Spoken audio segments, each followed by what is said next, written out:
What's good, yo? What's good? Your boy Mike Sid, Speaky Club Podcast. Special episode today. I got a special guest. You've seen him on Black Sabbath Volume 4. Celebrated the 50 years of Volume 4 last year, and he's back for another 50th celebration. My boy Eddie C. Hey, what's up, everyone? Of the Rock All Over You podcast, my brother. That's right. Yeah, and today we celebrating the mighty Led Zeppelin with their fifth album, Houses of the Holy. There you go. 1973. Yep. My Yep. all-time favorite Led Zeppelin album, brother. Wow, it's your favorite? My favorite. Absolutely. Got one gripe with it. One gripe, that's it. But I have a feeling what it is. It's usually everyone's great with it. Yeah. So we'll get there. But yeah, I mean, listen, I don't think there's any. If we're talking the first 6 albums, no wrong answer. Like any one of those could be. It's like with Black Sabbath, the first 6 albums. Like no answer is wrong there. In my opinion, there's no wrong answer. Presence grew on me a lot over the years. Presence is like my second favorite these days, but that's like I'm being honest about it. That's only because of burnout factor on some of the others. Because that album, you never heard songs like that, from that one on the radio so much and shit. So because of that one still sounds a little fresher to me. Yeah, likewise, yeah. Yeah, so, but objectively, I could kind of hear that the 6 albums prior were a little bit better. Don't get me wrong. I mean, there's shit on that, like Achilles' Last Stand and stuff, that was some of the best stuff they ever did. But, I mean, so it's just fucking Sabbath. I mean, Zeppelin, to me, didn't really start to drop the ball until the 8th one. Yeah, man. That's some. I'll be honest. Good. Yeah. But it's not as good as the 7 albums prior. It's not. I absolutely adore Fool in the Rain. I can't get enough of that fucking song. I don't know. I love that fucking song, bro. No, I like All My Love, but All My Love is great too. Yeah. Yeah, but you can hear that Jimmy Page. He was doing the smack. He was doing that heroin. Yeah, so it became kind of Robert Plant and John Paul Jones running things, and you could tell it was like lighter as a result. Whereas with the first 7 albums, it's Jimmy Page and John Bottom that have to push things forward, giving it that heaviness, And a great segue, Eddie, because we're talking about the discography. Like every episode, we talk about a band or artist. We talk about the first time we got into them. It almost seems like Led Zeppelin been in my life since as far as back I can remember. You know what I'm saying? Like I always say this, my uncle grew up a black man in the 70s with, very little options. You know what I'm saying? You had Kiss, Led Zeppelin, Thin Lizzy he listened to, because they weren't really big in America, but from Massachusetts, they got some love over here, Thin Lizzy. On the radio, Jailbreak, fucking Boys Are Back in Town, that's about it. But he was deep into it. And, Parliament Funkadelic and shit like that. So he taught me early on Led Zeppelin. Early on. On VH1, I seen The Song Remains the Same in like 92. Wow. And I loved it, you know what I'm saying? Yeah. But it wasn't until 1995 when I started physically collecting media, and I got Led Zeppelin 4. That was the first one I got, and played that tape like clockwork. Because unlike Sabbath, a lot of this shit's been played on the radio. Yeah, so you already knew a lot of these songs. Like by the time you got Led Zeppelin 4, did you already know like half the songs? Half the songs, Black Dog, Rock and Roll. Even Misty Mountain Hop got fucking play over here. I think the only thing that really didn't get played was Four Sticks. That's pretty much it. That's it, bro. Even that you might hear if it was like Get the Lead Out. Like sometimes in Philly we had WMMR and they played Zeppelin all the time. And they had a thing called Get the Lead Out. Like, I forget what night it was. Too. Yeah. So, you would hear Four Sticks then. But on a regular time, you would hear just all the other songs. You heard them all. I probably Black Dog probably the most, I would think. But, I don't know. You heard all that shit a lot. You heard Misty Mountain. All of it. They're very well represented on the radio, unlike Black Sabbath and some other bands, I feel. Yeah. But so that was your first. When did you get Houses of the Holy? I got Houses of the Holy shortly after that on cassette, because so that. Go ahead, brother. That was your next one, right after 4. No, it was Zeppelin 2. It was Zeppelin too. Oh, so you got like deep in. You did that thing where you like within a couple of weeks you could just like start Yep, buying. absolutely. Yeah, Because cassettes spending was on it. 11.49. That's the Yeah. exact price cassettes was. And I, boom, boom, boom, boom. You know what I'm saying? Every week you get your allowance money. You go to a mall. You get that shit. Yeah. And I was Yeah, at a I was. department store called Ames. That's East Coast shit. It was called Ames, Yeah. and that's why I got my Zeppelin tapes. Did they And have the sticker on it, like the nice price? You ever get those? Remember those? yeah, best Did value or something like that. it, They'll yeah, say, the nice price, best value. It was something like a yeah. orange black sticker, and Over you here see, it was blue and red. Best value. yeah, in Philly it was black and orange. we got like I got a lot of like Aerosmith cassettes that way and stuff like Fuck that, and yeah. you always see, so yeah, and they threw them in a bin. You ever get like the bin? Oh yeah, the band, all the like. You find some good shit in there. Yeah, I'd go through it and find, especially because I liked old rock shit like you. So I was going through and finding, Speaking of hey, look at Aerosmith, this. I got toys in the attic like that. That's why I got toys in the attic. It was in one of them You found fucking some bins. good shit in that bin. Yeah. all the hip kids might not want to go in that bin. You know what Yeah, I'm saying? they're missing out. Yeah. That was my introduction. How about you, Eddie? For Zeppelin. Yeah, I started with Led Zeppelin, and I do have a YouTube video if you all want to check out. It's actually one of my personal favorite videos I did. It was late at night. I was in LA.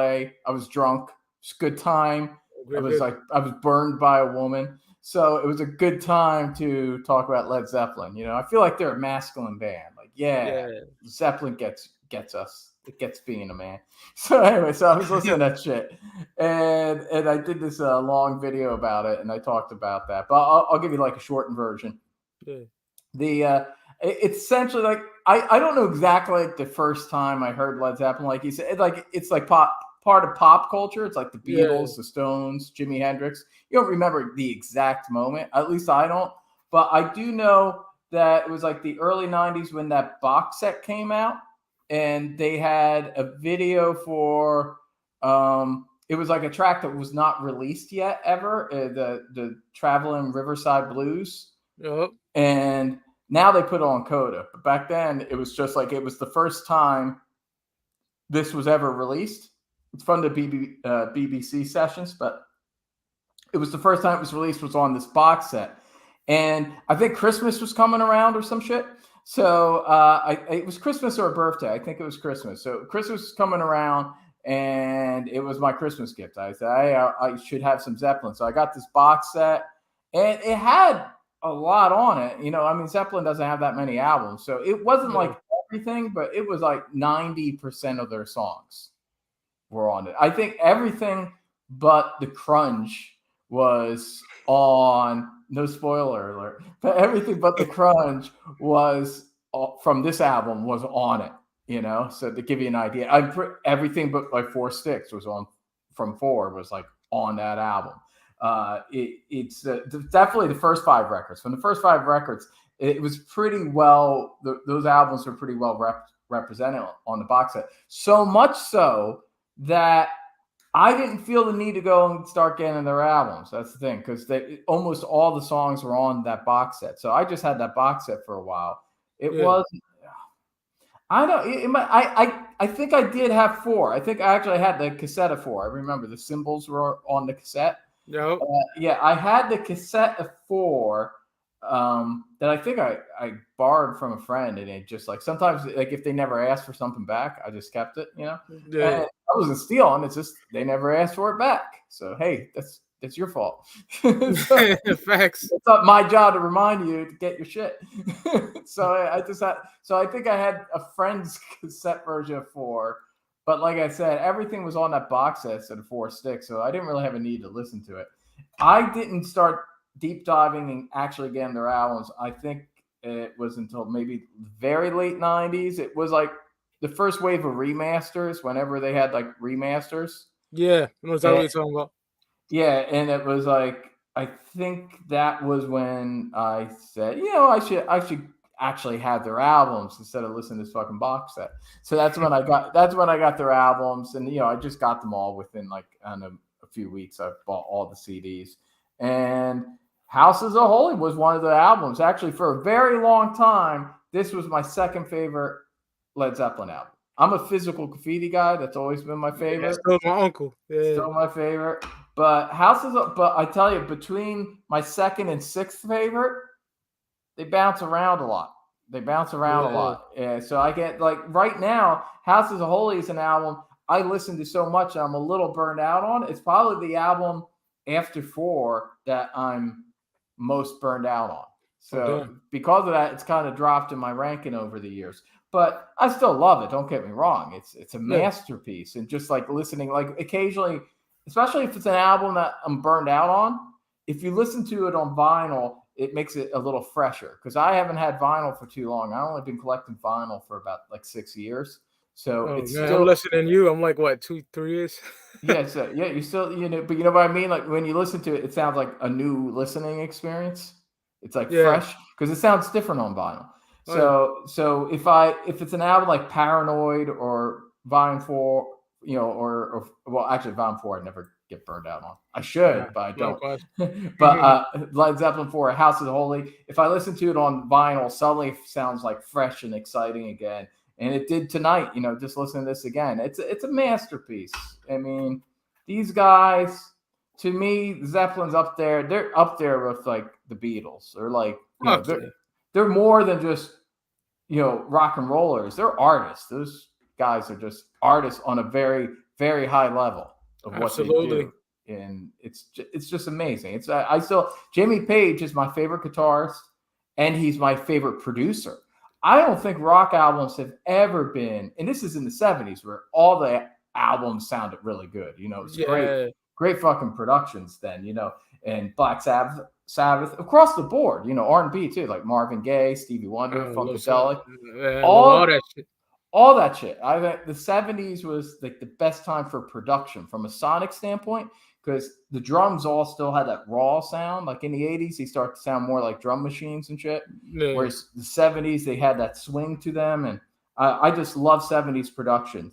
But man, Jimmy Page, that motherfucker, the way he produces an album just sounds so goddamn good.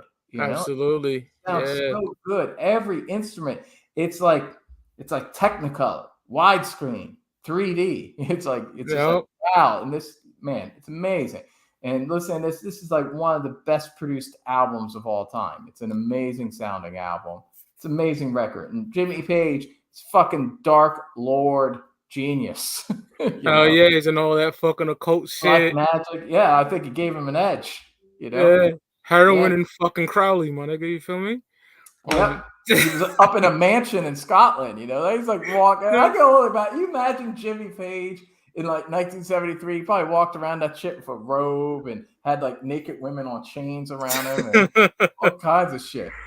Oh yeah. And it's the era when like it's 73. They had the Starship by this point. They fucking the Hyatt House, the Riot House, they were wilding during this time period. Oh yeah, they were fucking doing great. John Bonham was fucking just smashing old fucking timey cars in the buildings and things. Sticking fish up pussy, all that wild shit. All that stuff. Yeah. Fucking so, crazy. Yeah. Red Snapper. Yep. The shark incident. Yep. Man, it's great. Did you ever read the book, The Hammer of the Gods? Never read that. No. Oh man, that was the very first book written about Led Zeppelin. I think it came out in the late 70s. My ex-wife's aunt, who's a cool lady, she gave me a copy for a birthday, an original copy that she had. And she used to hang out Bon Scott from AC/DC. She's Australian. Oh, shit. And in it, she had a picture of her, Bon Scott, sitting on a sofa. Awesome. It was a really cool birthday present. But then it was just cool to have a first edition copy. I got it like displayed in my living room of a Hammer of the Gods. But Hammer of the Gods is kind of what started all those stories because it's the first book that talked about shit like that. Talked about all the crazy stuff they did. That's when I found out all about Aleister Crowley and Jimmy Page and what he was up to. And then I got into that. I started because between him, also Ozzy Osbourne, had that song Aleister Crowley. So I like, okay, who's this fucking Aleister Crowley guy that all these cool dudes are talking about? So I start learning about him and oh man, that guy's out there and reading all this shit. And it gets you down. Like it's more than just a band. It's a mythology, like there's this whole mythology to Led Zeppelin. Wu-Tang is a little like that too. Like there's something kind of mystical about them. Like they're more than just a hip hop band. Absolutely. there's something else going on, something even I'd say spiritual. There's a different, and there's a mythology, and they got the martial arts shit and all that. So I think like that I think RZA was paying attention to some of that stuff, because even like the way the Wu-Tang has like a logo is kind of like a rock thing. Like I think Oh he was yeah, paying attention, like he's looking at like the Stones and AC/DC and bands like that, and thinking like we gotta have merchandising. We'll have a logo on a shirt in a way that I mean, Run DMC had a logo, yeah, but not like a symbol like the way and even Public Enemy was a little in that direction. But I feel yeah. like the Wu-Tang, RZA was like paying attention to shit. He's like he Yeah. knew like I need something iconic on a shirt, and that's like I think that all goes back to the rock thing, that he was paying attention to what the rock bands were doing. He even said that, like what you said about Stones and shit. He said we need Oh, he something did. like that. Yeah, There RZA you said go. that. You Yeah, know, yeah, and that's that period too. That's the 70s. That's when they first had the Stones had the lips. Sticky Fingers, I believe, was the Yeah, first time. yep, Yeah. yeah. That was the first time, and they were doing some crazy shit too. And Mick Oh yeah. Jagger was into some Aleister Crowley stuff too. So it's crazy shit. Fucking 70s, and it's all over this album. You All that listen shit. to it, and it's just like, yeah, this sounds like an album made by rich, decadent geniuses. Absolutely. Yeah. Yeah, Led Zeppelin, House of the Holy, man. Let's get yeah. into it. God damn it. Starts off with the song remains the same, man. Yeah. Great opener. The song was originally supposed to be just an instrumental, according to Jimmy Page. Supposed to be called the Overture as well. I just love how it starts off. The instrumentation is so tight. Robert Plant has excellent dreamlike vocals on here. That I had a dream. Oh yeah. Oh man, fucking love it. And Jimmy Page's guitar playing is incredible on here. The whole band is just great. Absolutely amazing song and a great way to start off this classic record. I love the song. Remains the same. Agree 110%, man. The way, yeah, it just hits you, the way it sounds. I could kind of hear how this was an instrumental, because there's so Yeah, much going on musically, There's so much going on musically, but yet, to Robert Plant's credit, he did something that actually David Lee Roth was able to do with Eddie Van Halen sometimes, where Hot for Teachers, shit like that, where there's a lot going on, which you could hear like later on, like a guy like Sammy Hagar, he didn't know what to fucking do. He's like, I can't do things like that, But David Lee Roth was smart, and he knew ways to sing and jive and do all this different stuff over it. Robert Plant, like, this would be a kind of song that I think a lot of people would have problems coming up with lyrics for and singing over. Oh yeah.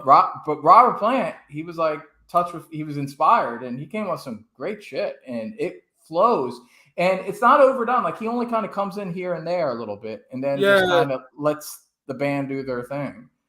And it adds something. He's great. I think it sounds this. You can hear that musically, this is like another step for them. Like, this doesn't sound like a song that would have been on the first 4 albums. No, not at all. It's kind of progressive, I would say. It's a little. It sounds a little like Yeah. a band you like that you did a video for, Rush. To me, it has a Rush, you hear, like, to me it has a touch of a Rush sound to it. It's got, yeah. it's a little different for Zeppelin. It's a little more prog rock, and oh man, Jimmy Page's guitar playing. That's the solos he does.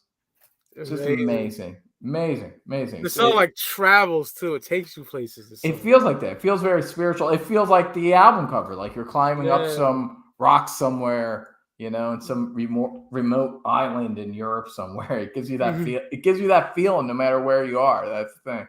And it's amazing. It was great live too. Whenever they played it live, during the 70s. But yeah, it's an amazing song. One of their best openings, I think. It's awesome. Absolutely. It's a masterpiece. Yeah. Incredible. Then we get the Rain song. This song came about when George Harrison, the legendary Beatles, told John Bonham that they don't have any ballads. So he came up with this idea for the song. The rest of the band handled it out. Robert Plant thinks this is his best song vocally. Everything about the song to me is just beautiful. Just an amazing piece of music. Like top tier Zeppelin shit, Absolutely love this song. Like, emotion is in this motherfucking song. It gets atmospheric. It's like some sitting on the porch type shit, watching it rain or whatever the fuck. Yeah, has that vibe. Love this song. The Rain song. Excellent tune.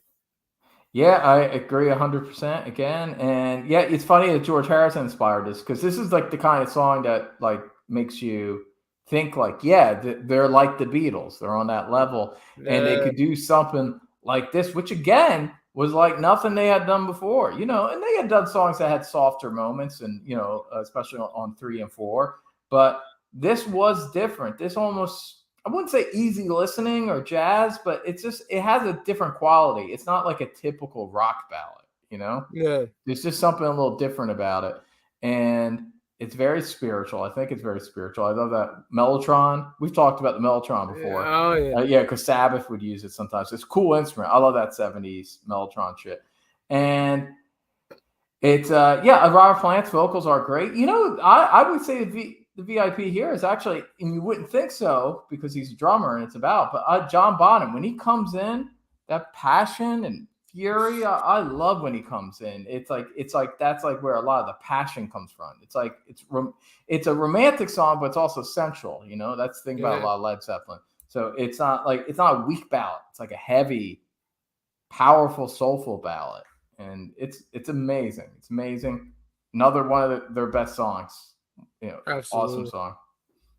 Yeah, love the Rain song so much, man. Let me get not only my favorite Led Zeppelin song of all time, my favorite song Wow. on the album. Yeah, Over the Hills and Far Away. Absolutely adore this song. This is about getting over like heartbreak. The guitar playing from Page on here is unmatched. Absolutely love the main riff. I used to hear this all the time on classic rock radio, and I'm not sick of it whatsoever. The outro is just pure bliss, you know. The beginning as well, that acoustic from Jimmy, you know, and then Kate starts the vocals. Hey lady, you got the love I need. Incredible. I Yeah. love Over the Hills and Far Away. Then when it kicks in, Yeah. it's just Mm. pure fucking bliss. Yeah, my first song on the album and my number one favorite Led Zepp song.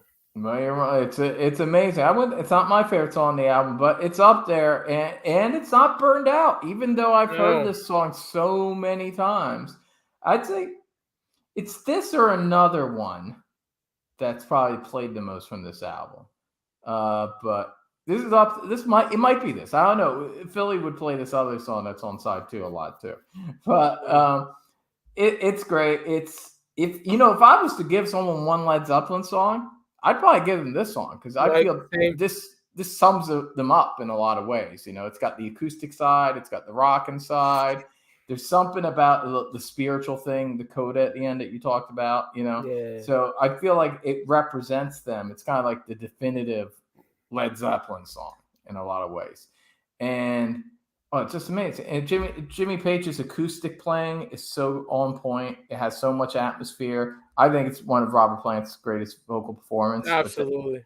And then when it kicks in, you know, it's a little bit like you know, it's just got that, you know, ramble on kind of groove to it, you know, which also I Yeah, love that song too. But it has that thing where it's just like you kind of feel like you're traveling.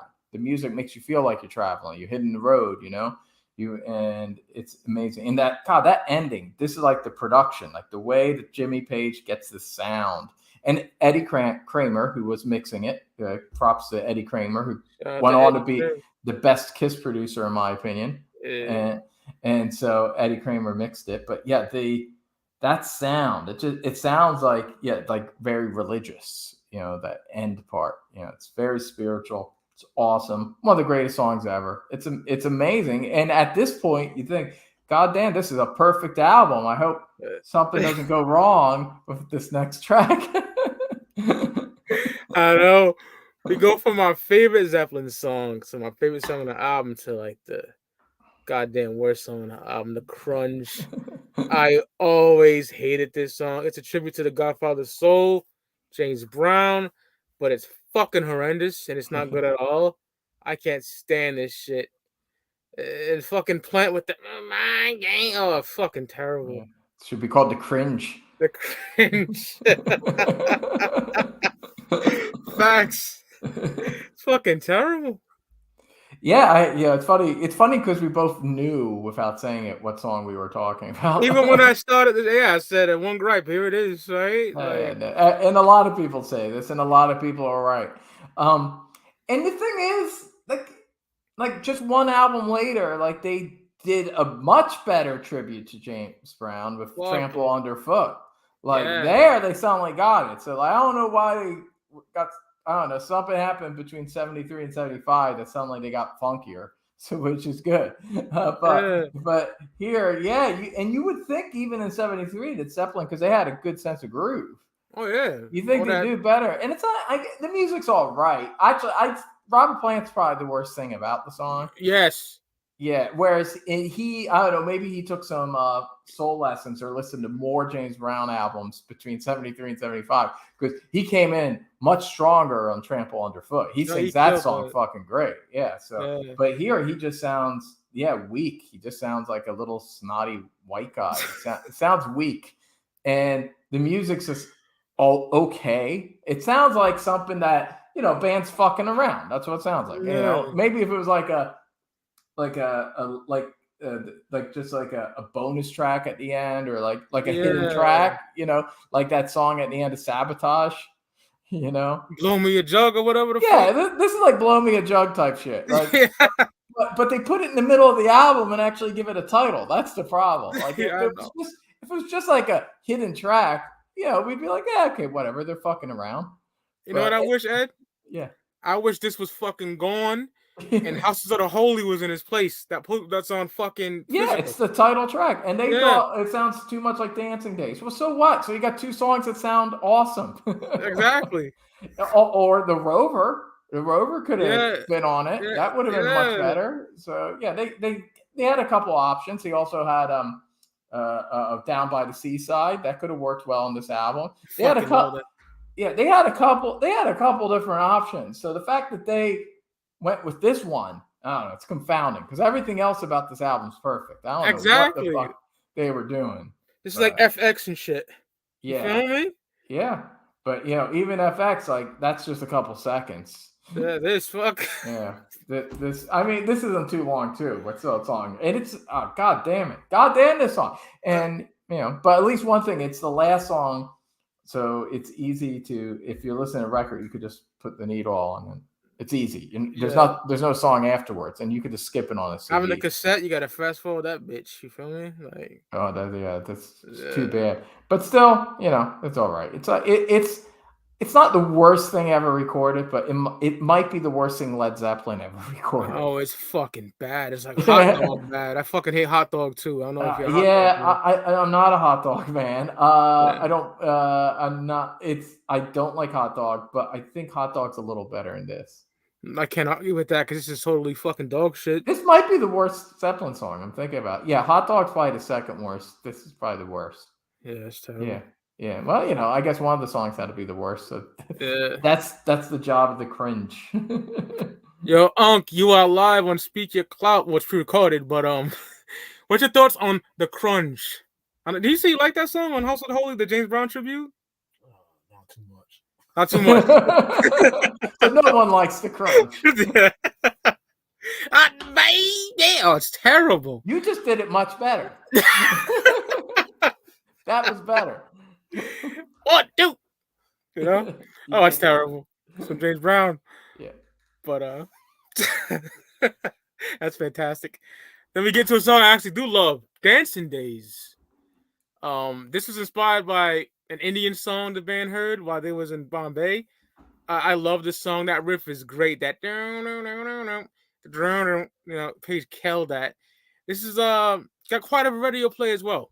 I remember correctly. Yeah, quite a lot of radio play. I'd say this is the third most played song. There's 3 songs that get played a lot from this album. Oh, yeah. And this is, you'll hear the Rain song sometimes and the Ocean sometimes, and sometimes even the song remains the same. But there's 3 that get played a lot, and I'd say this is probably the third. And Over the Hills, Far Away.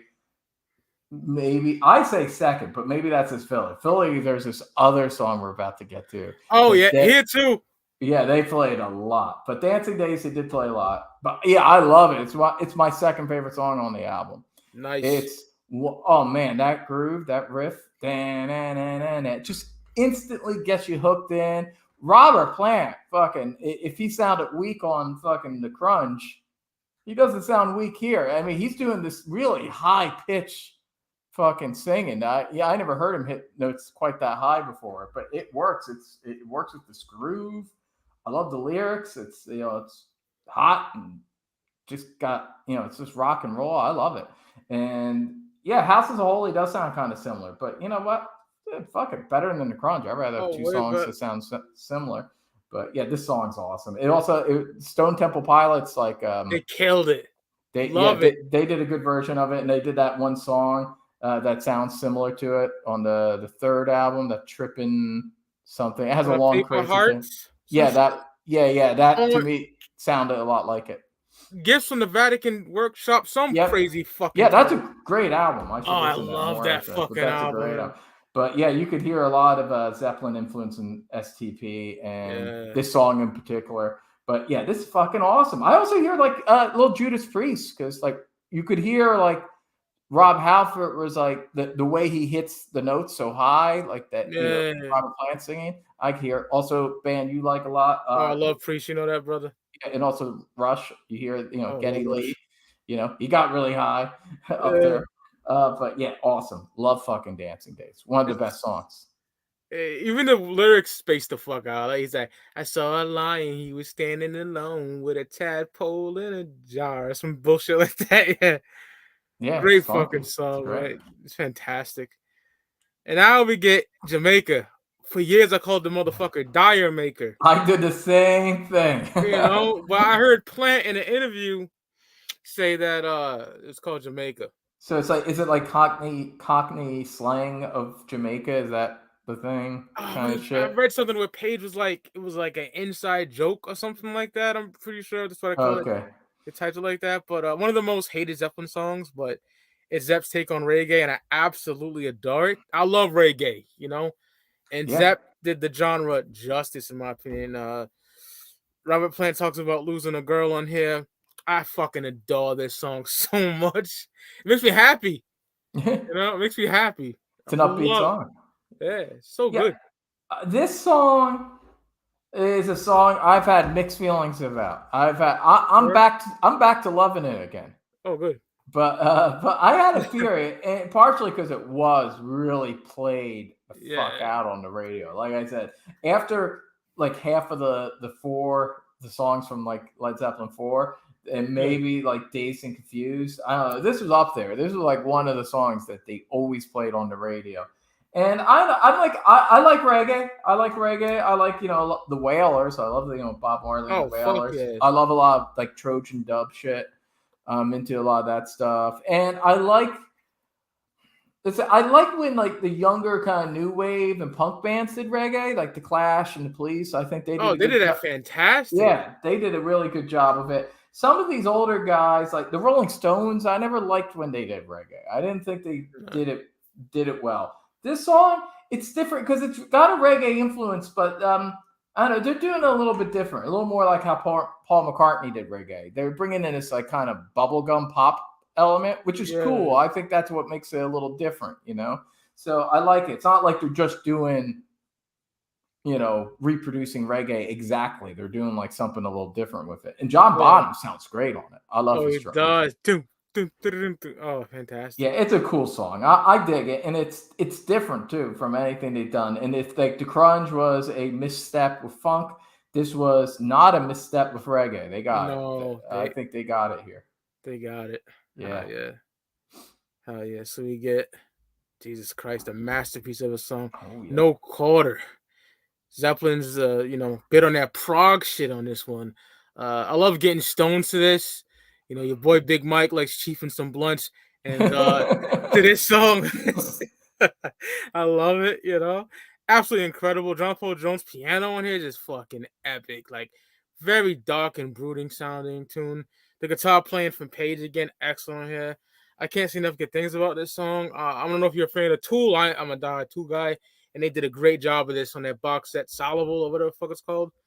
But yeah, I'm not a big Tool guy. I respect them. I can hear they're good musicians and all that, and got their own sound. It's not really my thing. I'm not like big into prog metal for the most part. I'm not either, but I love Tool. But don't worry, Eddie. I'm not gonna say you don't understand them.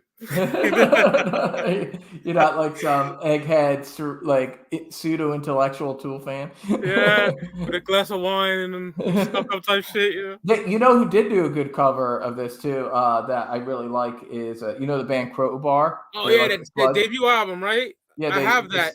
yeah, and they got like they're a sludge metal group, and they do a Yeah. dark sludgy version. It's pretty good. I like that version. But to me, you can't top the original. Oh no, And fuck no. this is my favorite song on the album. Not mad at that. That's Yeah, that no, shit. and it's one of my all-time favorite Led Zeppelin songs. In fact, my favorite version of this though is not this version. Oh shit. It's that version that's live on The Song Remains the Same. But John Oh, Paul Jones is like really going to town. I mean, you talk about fucking getting high. Like you could get even higher to that live version. yeah. It's amazing. But this version is awesome too. And man, when that guitar comes in, that's like that's total heavy metal. It's like it starts off. It's like prog, psychedelic prog with the keyboards, the Fender Rhodes, and then when Jimmy comes in with the that's like a modern sounding metal riff, that's very like Judas Priest kind of shit, and it's fucking awesome. And god damn, and Robert Plant just sounds so creepy. He does. Effect, even as a kid, like when I was like a kid listening to this, it kind of scared me a little bit, but I liked it. It was like fun scary, like a horror movie or a haunted house, you go into where you're kind of like, hey, it's scary, but it's cool. And that was like this. And I said this before, as sinister as Sabbath could be sometimes, and this, like you, I love Sabbath, so I'm not like dissing on Sabbath, but I feel at times Zeppelin could get creepier. Not like overall Sabbath was creepier, but this is like a song.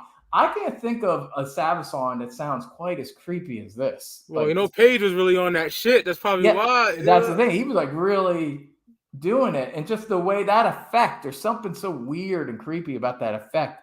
It just sounds wrong, if you know what I mean. And that makes it sound creepier. Like it's just like, oh, that's not a way a vocal should sound on a rock record, and it's weird and it's creepy, and oh man, it's a masterpiece. It's a masterpiece amid a masterpiece. Yeah, it's so fucking good, dog. I love that fucking song.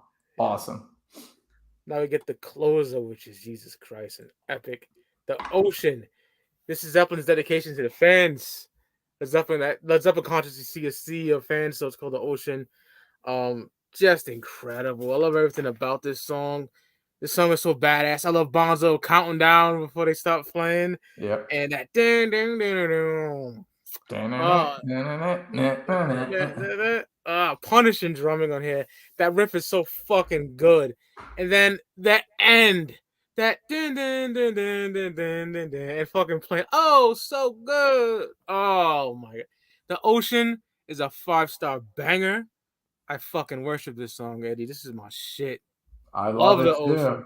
Love it too. Everything you said. There's a reason why, like, if you remember, Rick Rubin like sampled this for the Beastie Boys, License to Ill. Yeah. She's crafty. Crafty. Yeah. And you could hear like, yeah, of course, it's funky. It's both rocking and funky at the same time. And that riff, it's great. And it has this like almost like pub rock sound. Like you can picture a bunch of blokes at a pub all getting drunk and rowdy to this song, It has that vibe, especially at the end, like you said, where it like kicks in, and it's awesome. I think it's an awesome way to end the album. I think it's like after the Ocean, after No Quarter, you had like the dark epic, but then it goes out with a party. It's like this is the fucking rock and roll party. And it's an awesome song, one of my favorites, and what an awesome, fucking perfect album. I just love when albums are shorter too.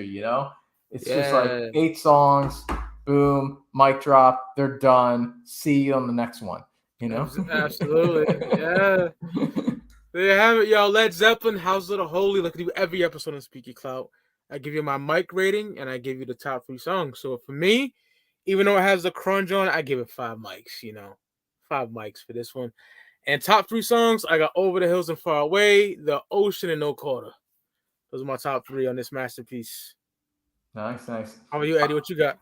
Well, I likewise give it 5 mics, and I get, like I said, first 7 Led Zeppelin albums are all 5 mic All albums to 5. me.